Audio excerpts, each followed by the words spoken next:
बिस्मिल्लाहिर्रहमानिर्रहीम। Dear students, अस्सलाम वालेकुम। डियर स्टूडेंट्स, आज हम 29 अप्रैल 2024 मंडे के डॉन एडिटोरियल्स को एनालाइज करेंगे, जिसमें सबसे पहला है वेदरिंग द स्टॉर्म।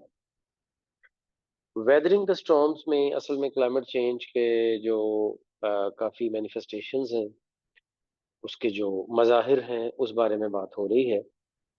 और बताया ये जा रहा है कि 2023 जो कि पिछला साल था, उस पिछले साल में क्लाइमेट चेंज की वजह से एशिया में बड़े पैमाने पर ऐसी ऐसी हैपनिंग्स हुई हैं जो कि इससे पहले कभी भी नहीं हुई। यानी कि जो हिस्टोरिकल एवरेज है टेम्परेचर की, वो 2% बढ़ गई है ओवरऑल पूरे एशिया में।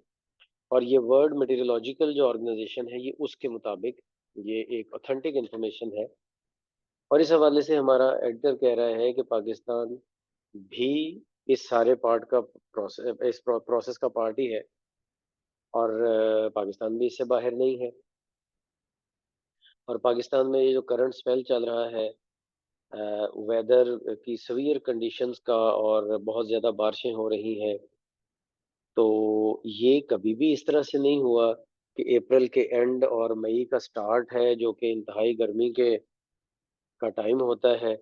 उस टाइम पे इस तरह से पाकिस्तान के नॉर्दर्न एरिया में बारिशें हो रही हैं। लोग अभी तक भी जो है वो बहुत सर्दी में रह रहे हैं।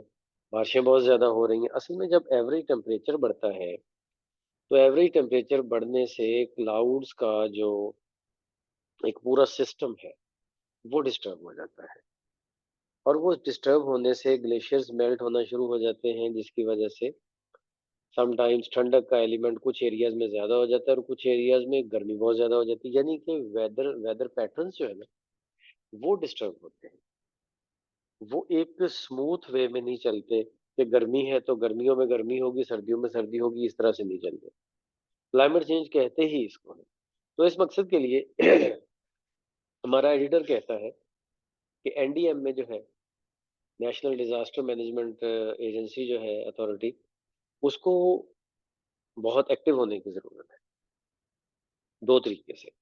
नंबर वन, तो उसको इसलिए भी एक्टिव होने की जरूरत है क्योंकि वो लोगों को पहले से फोरकास्ट करे, बताए कि इस तरह के वेदर कंडीशंस आएंगी। और सेकेंडली इसलिए भी क्योंकि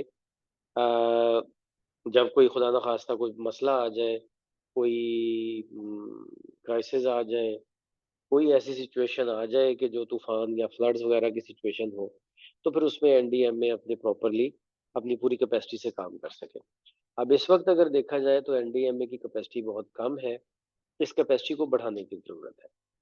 और प्लस ओवरऑल गवर्नमेंट की ये जिम्मेदारी है कि गवर्नमेंट हर शहरी को अवेयर करे कि ये क्लाइमेट चेंजेस आ रही हैं, जिसमें हर बंदे को इंडिविजुअल लेवल पे भी कुछ अपने लेवल पे, अपनी फैमिली के लेवल पे कुछ ऐसे लाइफ में चेंजेस करनी चाहिए, जिससे कि वो वेदर रिजिलियंट हो सकें, जिससे कि वो चेंजिंग वेदर्स को और क्लाइमेट के जो ट्रेंड्स चेंज हो रहे हैं, इन सबको वो अच्छे तरीके से इसके साथ मुकाबला कर सके। तो ये इंडिविजुअल लेवल पे ये चीज़ें हमें करने की ज़रूरत है।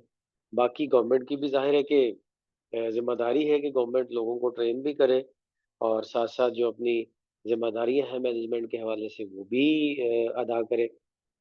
और ये ज़ाहिर है कि एक अर्जेंसी वाली सिचुएशन है, और ये जिस तरीके से चेंजेस आ रही हैं, उस तरीके से पता चल रहा है कि 2023 की जो रिपोर्ट हमें बहुत अलार्मिंग लग रही है।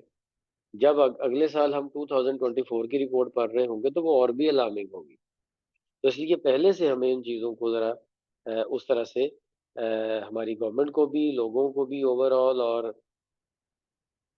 हमारी ओवरऑल सोसाइटी को इस तरह से काम करना चाहिए कि जिससे हम वेदर को, एक तो ये कि पहले से अंडरस्टैंड कर पाएँ कि किस तरह का वेदर आने वाला है, और दूसरी बात ये है कि हम उसको सही तौर पर मुकाबला कर पाएँ।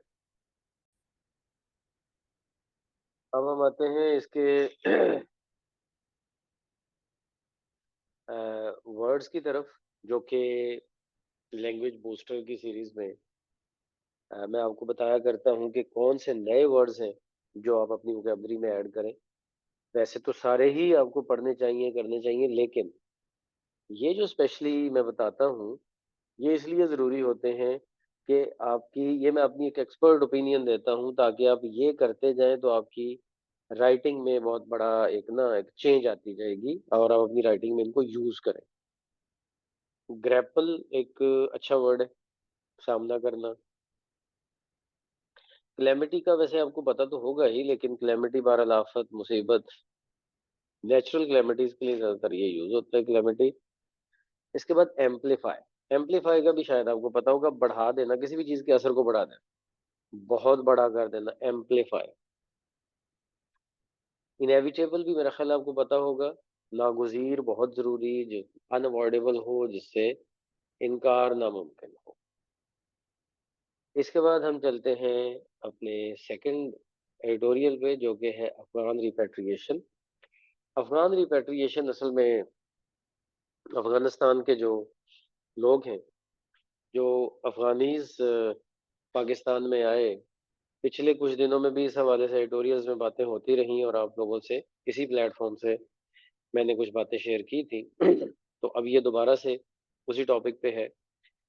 तो असल में जो हमारी फेडरल गवर्नमेंट है, उसने 30th ऑफ जून तक जो डेट है, जो अफ़गान नेशनल्स का जो कार्ड होता है, जो एक तरह से उनका आईडी कार्ड है, उसकी डेट जो है वो बढ़ा दी है 30th जून तक। तो ये बेसिक इसका जो कॉन्सेप्ट है, जिसके बेस पे ये एडिटोरियल लिखा गया है। और इसमें एडिटर हमें ये बताता है कि जो अ, इससे पहले गवर्नमेंट थी, इंटरिम गवर्नमेंट, वो तो बहुत ज़्यादा अफ़गान रेफ्यूजीज़ के हवाले से बहुत ज़्यादा तेज़ी का शिकार थी और वो ह्यूमन राइट्स को भी वायलेट कर रही थी। लेकिन जो मौजूदा गवर्नमेंट है, सिटिंग गवर्नमेंट, इलेक्टेड गवर्नमेंट है, सो कॉल्ड इलेक्टेड गवर्नमेंट, वो वो काफ़ी हद तक सब्र का मुज़ाहरा कर रही है अफ़गान रेफ्यूजीज़ के हवाले से। और वो कोशिश कर रही है कि उनको टाइम दिया जाए, लोग खुद चले जाएँ, खुद जाने का इंतज़ाम करें, उनको ज़बरदस्ती से ना भेजा जाए। तो येस, गवर्नमेंट को ज़रूर सारे इंटरनेशनल लॉज़ जो हैं रेफ्यूजीज़ के हवाले से, उनको फ़ॉलो करना चाहिए और फ़ॉलो करके उनको वापस भेजना चाहिए और उनको बहुत इज़्ज़त से वापस भेजना चाहिए। जब वो जाएँ, तो वो भी और उनकी आगे आने वाली नस्लें भी पाकिस्तान की एहसानमंद हों, ना कि पाकिस्तान से वो गिला रखें किसी किस्म का।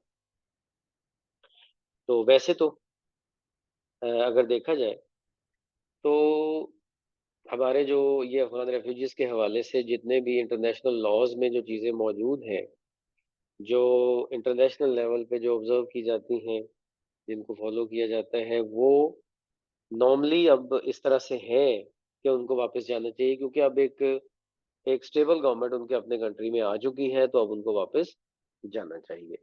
लेकिन बहरहाल, in all the cases, government को चाहिए कि गवर्नमेंट ह्यूमन राइट्स का ज़रूर ख़्याल रखे जब वो इन अफ़गान रेफ्यूजीज़ के हवाले से कोई भी फ़ैसला कर रही हो गवर्नमेंट, ताकि किसी भी तरह से पाकिस्तान के ऊपर कोई और जो है ना वो आँख उठा के ना देख सके और किसी को पाकिस्तान के खिलाफ कोई मज़ीद प्रोपेगेंडा करने का मौका ना मिले।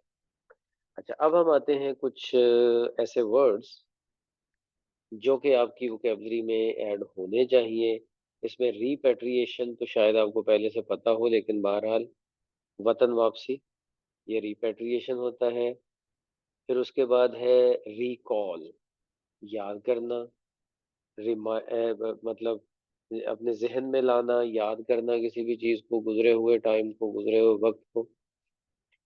अच्छा, ह्यूमेनली, ये ह्यूमेन होता है एडजेक्टिव और ह्यूमेनली एडवर्ब है। और ह्यूमेनली का मतलब होता है इंसानी तरीके से, नरम दिली से, इंसानियत के तरीके से। और फिर उसके बाद है जी एंटाइटल्ड। एंटाइटल्ड का मतलब है हकदार, जो किसी चीज़ का हक रखता है, वो एंटाइटल्ड होता है। और फिर उसके बाद कोई ख़ास इम्पोर्टेंट इसमें कोई ऐसा डिफ़िकल्ट वर्ड नहीं है।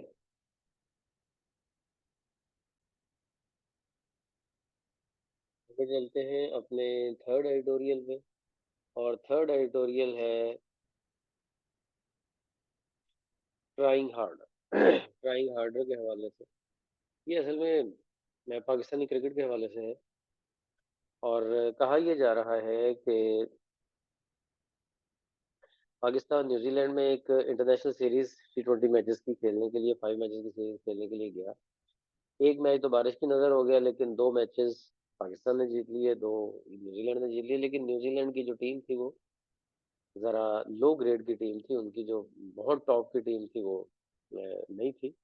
उनमें कुछ प्लेयर्स जो हैं वो न्यू भी थे। लेकिन बहरहाल उन्होंने पाकिस्तान को टफ टाइम दिया। बहरहाल सीरीज 2-2 मैचेस से बराबर हो गई। और पाकिस्तान के असल में ये जो बताया गया है, ये एडिटोरियल जो है, ये पाकिस्तानी क्रिकेट टीम के जो कुछ फ्लॉज हैं उसके हवाले से बात की गई है कि अभी भी पाकिस्तान की टीम में कंसिस्टेंसी नहीं है। पाकिस्तान का जो स्क्वाड है, उन्होंने PSL के जो टॉप परफॉर्मर्स थे उनको ऐड किया। लेकिन उनको ऐड करने के बावजूद भी कोई खाता खा वो बहुत अच्छा रिजल्ट वहां पे जाके नहीं दे सके। शायद इसकी वजह ये भी है कि वेदर कंडीशंस न्यूजीलैंड में बहुत ज़्यादा डिफरेंट है। और अ, उसकी उनकी उस तरीके से ट्रेनिंग्स नहीं थी, इस वजह से फिर ये नहीं हो सका। बहरहाल ये है कि हमें ये पता चला है कि जो हमारी जो स्टार्टिंग 9 जो पोजीशंस हैं वो टीम में अ,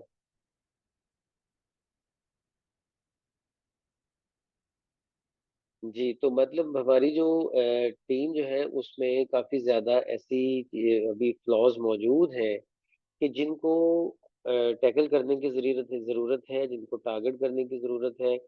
और ये जो आगे वर्ल्ड कप आ रहा है, जो वेस्ट इंडीज़ और USA में हो रहा है, उसके लिए पाकिस्तान को पहले से ही बहुत ज़्यादा तैयार रहने की ज़रूरत है, बहुत काम करने की ज़रूरत है। और फिर आगे आयरलैंड और इंग्लैंड के खिलाफ हमारी सीरीज भी नेक्स्ट मंथ में आ रही है, उसके लिए भी हमें कुछ अच्छी तैयारी करने की ज़रूरत है। मतलब आगे बहुत ज़्यादा क्रिकेट आ रही है, जिसमें कि पाकिस्तान को पहले से बहुत प्लानिंग करके जाने की ज़रूरत है। न्यूजीलैंड का जो बहरहाल दौरा था वो हमारी कोई अच्छी प्लानिंग को शो नहीं कर रहा था। इस एडिटोरियल में अगर हम देखें तो सैल्वेज एक अच्छा वर्ब है, बचाना। इसको आप देखें। वॉश आउट का मतलब होता है बारिश की वजह से किसी चीज का खत्म हो जाना, मुस्तरद हो जाना। हाँ, बिग गन एक अच्छा वर्ड है। बिग गन एक इडियम के तौर पर आता है। बिग गन का मतलब है बहुत इंपॉर्टेंट शख्स, इन्फ्लुएंशियल शख्स किसी भी फील्ड का। वो बिग गन होता है। जैसे क्रिकेट का बिग गन और होगा, पॉलिटिक्स का बिग गन और होगा, इस तरह से। और इसी तरह से री इंस्टेट का मतलब होता है रिस्टोर करना, बहाल करना, दोबारा से अपनी जगह पे लाना किसी चीज को। स्टेक का मतलब होता है दांव पे लगाना किसी चीज को। ग्रैब का मतलब होता है पकड़ या पकड़ना। तो ये वर्ड्स हैं जो आप अपनी वोकेबलरी में इनको यूज करना चाहिए। तो स्टूडेंट्स, आज के लिए इतना ही। Thank you. Allah Hafiz.